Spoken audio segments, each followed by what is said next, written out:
اعوذ باللہ من الشیطان الرجیم، بسم اللہ الرحمن الرحیم۔ میرے دوستو، آپ حضرات کے سامنے آج ہم حاضر ہوئے ہیں کہ کچھ تشیع حضرات ہمارے سنیوں کو گمراہ کرنے کے لیے دلائل دیتے ہیں کہ شیعہ لفظ قرآن پاک کے اندر موجود ہے، لہذا شیعہ مذہب بھی قرآن پاک کے اندر موجود ہے۔ پہلی بات یہ ہے، تشیع حضرات سے میری گزارش ہے، جو اس وقت سب سے زیادہ اوپن ہے اور سب سے زیادہ خریداری کے اندر بہت آگے چل رہا ہے، شہنشاہ حسین نقوی، اس سے لے کر آصف رضا علوی اور ایران کے بڑے بڑے تھم جو بیٹھے ہیں، ان تک میرا یہ پیغام ہے کہ سب سے پہلی بات ہے، تم کہتے ہو کہ قرآن پاک کے اندر ہمارا نام موجود ہے تشیع کا۔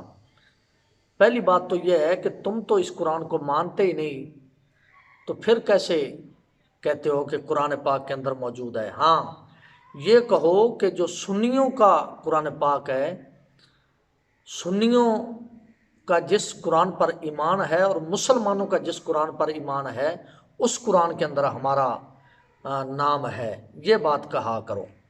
یہ نہیں کہ قرآن پاک کے اندر ہمارا، ادھر سے تم مانتے نہیں، انکار کرتے ہو، 40 سپارے کو مانتے ہو یا 30 سے زیادہ کو مانتے ہو، اور پھر کہتے ہو کہ قرآن پاک کو ہم مانتے ہیں۔ یہ بات بہت غلط ہے تمہاری۔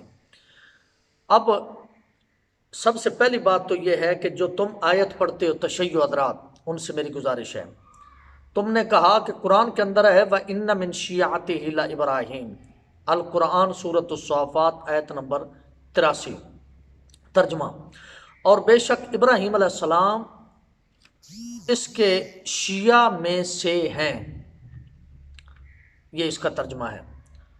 تو اب اگلی بات میری بھی سنتے جائیے۔ میں نے کہا تو ابھی مان جائے گا؟ اس نے کہا کیسے؟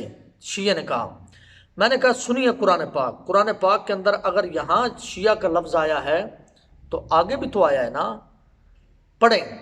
فرمایا وَلَقَدْ أَرْسَلْنَا مِن قَبْلِكَ فِي شِيَعِ الْأَوَّلِينَ وَمَا يَأْتِيهِم مِّن رَّسُولٍ إِلَّا كَانُوا بِهِ يَسْتَهْزِئُونَ، قرآن پاک آیت نمبر 10 تا 11 سورہ حجر شریف۔ تو اس کے اندر فرمایا ہم نے اس سے پہلے شیعوں میں جتنے بھی رسول بھیجے اور جو بھی رسول آتا وہ ان کا مذاق اڑاتے، یعنی رسول کا مذاق کون اڑاتے؟ شیعہ حضرات۔ اب یہاں سے پتہ چلا کہ انہوں نے امام حسین کو ہی شہید نہیں کیا، بلکہ اس سے پہلے رسولوں کے مذاق بھی یہ اڑاتے رہے اور مذاق بناتے رہے۔ آیت نمبر 2 پڑھیں قرآن پاک: ان فرعون علا فی الارض وجعل اہلہا شیعا، قرآن سورہ قصص شریف آیت نمبر 4۔ بے شک فرعون نے سرکشی کر رکھی تھی اور وہاں کے لوگوں کو شیعہ بنا رکھا تھا۔ کیا مطلب؟ کہ شیعہ کی پیدائش اور شیعہ بنانے والا ابتدا میں کون ہے؟ فرعون ہے۔ جب فرعون ہے تو یہ تمہارا نصیب ہے کہ اپنے باپ دادا کو یاد کیا کرو، یہ تمہارا حق بنتا ہے۔ اور سب کو شیعہ کس نے بنا رکھا تھا؟ فرعون نے۔ آیت نمبر 3: من الذین فرقوا دینہم وکانوا شیعا، ترجمہ: ان لوگوں میں سے جنہوں نے دین کے ٹکڑے ٹکڑے کر دیے اور خود بھی شیعہ ہو گئے، دین کے ٹکڑے ٹکڑے کیے اور شیعہ ہو گئے۔ قرآن پاک سورۃ الروم آیت نمبر 32۔ اب اس پر تبصرہ نہیں میں کروں گا، مختصر عرض کروں گا۔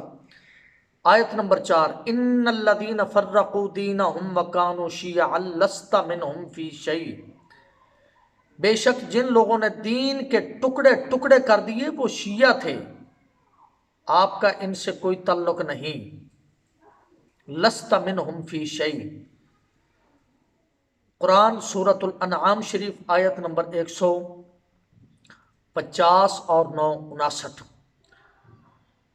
اب جو ہے جب یہ دلائل ہم پیش کریں گے تو پھر گھسیانی بلی کی طرح شیعہ منہ چھپائے گا کہ جناب ہم تو اس طرح کی بات کر رہے تھے، اس طرح کی بات کر رہے تھے۔ آخری حوالہ سماعت کریں اور اندر بیٹھ کر اپنے مذہب پر روئیں، اور جس نے یہ حوالہ لکھا ہے اس امام کے جا کر قبر پر چھتر پھیریں کہ یہ تو نے حقیقت کیوں لکھ دی ہے۔ اب تشیع حضرات کا مشہور محدث بحرانی لکھتا ہے کہ زمانہ جاہلیت میں گھروں پر علم نصب کیے جاتے تھے جن سے زنا کے اڈوں کا پتہ چل جاتا تھا۔ تفسیر برہان جلد نمبر 1 صفحہ 299 اردو کے اندر۔ ایک علم، چونکہ تشیع حضرات آگے سے یہ جواب دیتے ہیں نا کہ یہ تو جنگ کے اندر نبی پاک صلی اللہ علیہ وسلم جو ہے لگاتے تھے اور تشریف لے کر جاتے تھے جب تو آپ کے ساتھ علم ہوتا تھا، تو ایک علم جنگی نشان تھا جو جنگ میں دونوں فریق اٹھاتے تھے، جیسا کہ جنگ حنین میں مسلمانوں کا علم سفید تھا، کفار کا علم سیاہ تھا۔ باقی جو گھروں پر جو علم لگائے جاتے تھے وہ جسم فروشی کا کاروبار کرنے والوں کے گھروں پر لگائے جاتے تھے۔ اب بتائیں جی کتنے گھروں پر علم لگائے ہوئے ہیں؟ یہ مجھے کچھ نہیں کہنا یا گالی نہیں نکالنی، بلکہ اس محدث بحرانی کی قبر پر جا کر چھتر پھیریں اور اس کو کہیں کہ تو نے یہ حقیقت اپنی تفسیر کے اندر کیوں لکھی ہے۔ تو سنی مذہب پر اٹیک کرنے سے پہلے، سنی مسلک کو نشانہ بنانے سے پہلے اپنے گھر کو دیکھ لیا کریں، اور اپنے گھر کو دیکھ کے پھر آگے زبان درازی کیا کریں تو میرا خیال ہے زیادہ مناسب ہوگا۔